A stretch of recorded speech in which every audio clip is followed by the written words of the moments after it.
قول ورايا: لا إله إلا الله وحده لا شريك له، له الملك وله الحمد وهو على كل شيء قدير.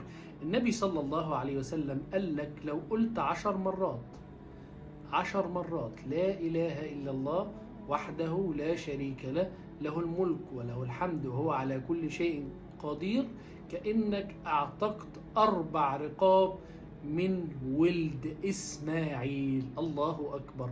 تخيل بالذكر ده لو قلت كل يوم مع أذكار الصباح، كأنك شوف بقى اضرب 4 في كام يا جماعة؟ في 365 يوم، يعني 1440 رقبة انت اعتقتهم بفضل ايه؟ بفضل هذا الذكر العظيم. تخيل بقى لو الذكر ده بلغت بيه بيتك، بلغت بيه اصحابك، نشرته على النت، شوف كل واحد هيقول الذكر ده هيكون في ميزان حسناتي وفي ميزان حسناتك. النبي صلى الله عليه وسلم يقول: الدال على الخير كفاعله.